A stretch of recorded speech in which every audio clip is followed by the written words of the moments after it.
Time now for Family Matters. Joining me this morning is Alana from Barkbusters. She's a dog behavior therapist and trainer. Now, if you've been thinking about adding a dog to your family, Alana can tell you all about how to choose the right dog and how to incorporate that into your home. Good morning, Alana. Morning, Candace. How are you? Excellent. Now, if people were thinking about adding a puppy to their home, what kinds of things should they think about before going out and choosing the puppy? So a few things to think about is the size of what size the dog is going to be when it's full grown and what kind of space you have. You know, if you live in a small apartment without a yard, you may not want to get a St. Bernard, for example.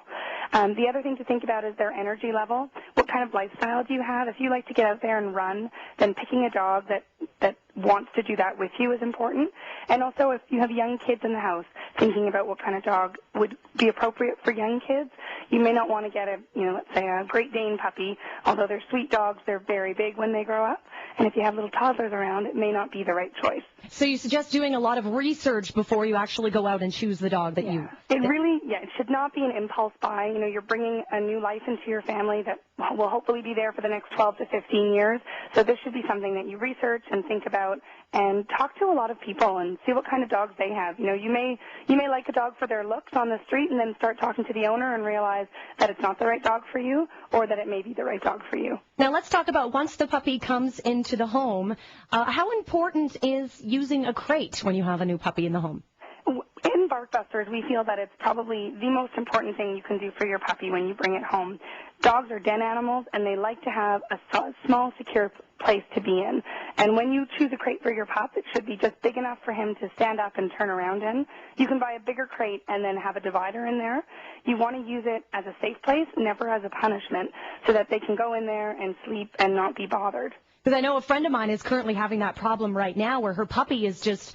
You know, every place in the apartment is bathroom, and she doesn't know what to do with the crate if it should be a form of punishment. But you say no, it should never be used for that. It should never be. And let's say you've left your puppy out. You go into your bedroom and read for a while, come back, and the puppy's destroyed something.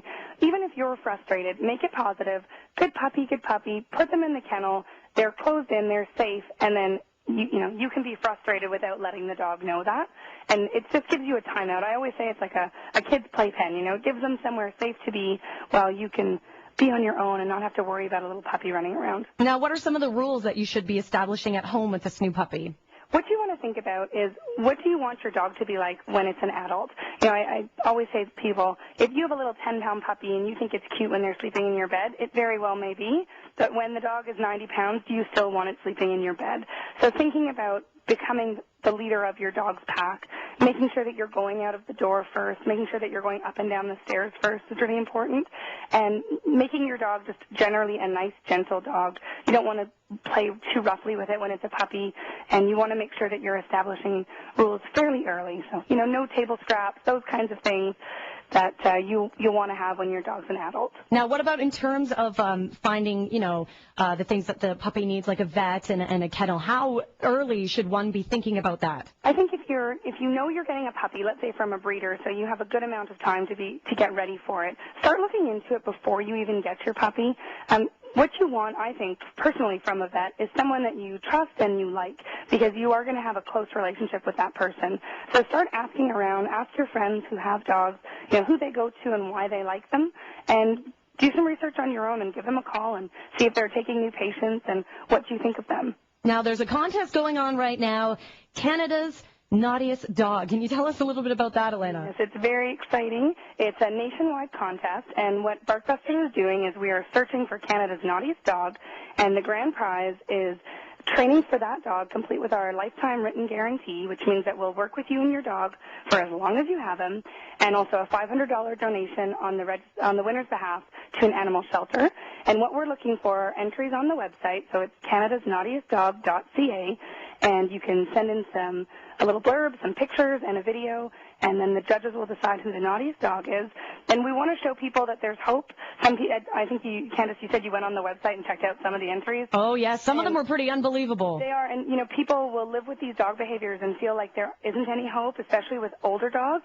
And we want to show people that there's hope out there. If we can help Canada's Naughtiest Dog, we can certainly help your dog. And when will the grand prize winner be announced? How much time do people have to enter online? They have until the middle of August to enter, and then the grand prize is going to be announced in September, and the training will take place at the end of September. Great. Thank you very much, Alana. You're welcome. That was Alana from Barkbusters. She's a dog behavior therapist and a trainer.